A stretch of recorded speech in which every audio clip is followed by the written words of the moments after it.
2 fois par semaine dans cette résidence, Morgane quitte le cocon familial pour rejoindre son studio. 5 jeunes de 24 à 34 ans atteints de troubles intellectuels ou psychiques vivent ici la même expérience. Ce projet, baptisé Rêvera, est porté par une association de parents décidés à se battre pour donner plus d'autonomie à leurs enfants. Qu'est-ce que tu as fait ce matin? Un pas franchi par Morgane. Je me sens plus adulte, déjà. Pourquoi ? De se sentir plus indépendante. Même si au début, ça fait peur. Et j'ai du mal à m'habituer. Qu'est-ce qui te faisait peur ? De dormir là le soir, surtout. Pourquoi ? Je sais pas, mais ça me faisait pas, ça m'angoissait. Parce que tu n'étais plus chez tes parents ? Oui. Morgane dit souvent qu'elle aimerait bien avoir son appartement, qu'elle aimerait bien donc vivre seule, mais elle sent bien aussi ses limites et je pense qu'elle a besoin d'être accompagnée. Donc pour l'instant, je pense que c'est pour elle, je pense que c'est un petit peu un équilibre entre le fait d'avoir une certaine autonomie, mais pas trop grande non plus. Et c'est ensemble qu'on se rassure. Après les courses, le choix du menu, le repas fait maison, Stéphanie, l'aide médico-psychologique, dînera avec le groupe. Qui veut cuire les steaks hachés avec moi? Ah bah tiens, moi, Ça me tombe bien. Juste des gestes du quotidien, mais Émilie, Victoria, Cécile et Morgane ont pris confiance en s'appropriant ces moments. Dans la poêle, hein. T'as l'impression d'être plus autonome ou plus grande? plus autonome, ouais. Je me débrouille de aller d'avant. À leur rythme, elles renouent avec la vie sociale. La plupart ont déjà intégré un établissement d'aide par le travail, d'autres sont embauchés en milieu ordinaire. Vivre chez soi, un peu déjà, recevoir, c'est là encore s'insérer. Alors vous voulez quoi les filles, un petit thé? Ils sont vous. S'émanciper, ça change beaucoup de choses dans la vie. Je dirais mes relations sociales ne sont plus les mêmes quand même. Aujourd'hui, j'ai rencontré des tas d'autres jeunes personnes.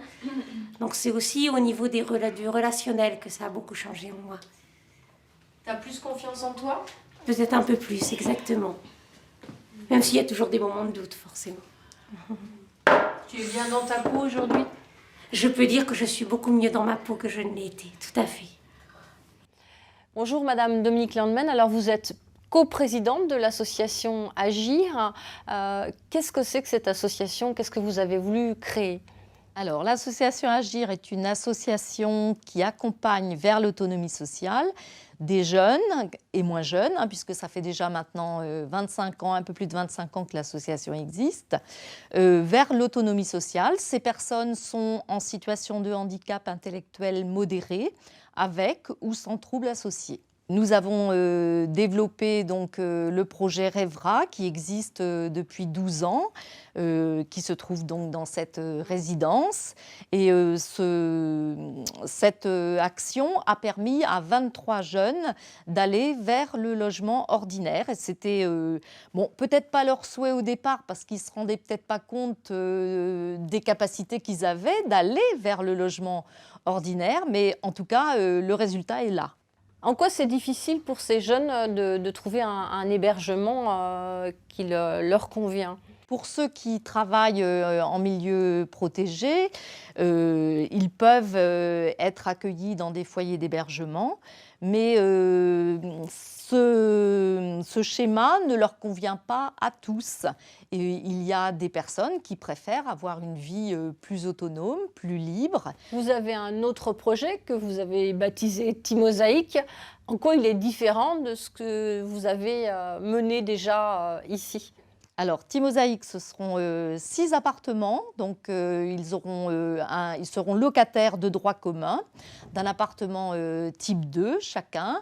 Et pour leur donner la possibilité d'une vie collective qui leur permettra d'avoir une vie qui sera mieux organisée pour des tas de raisons, donc la possibilité d'une vie collective dans un local ressource. Ce sera un 7e appartement dans cette structure d'habitat regroupé. Merci Madame Landman pour ces explications et pour vos projets. Merci.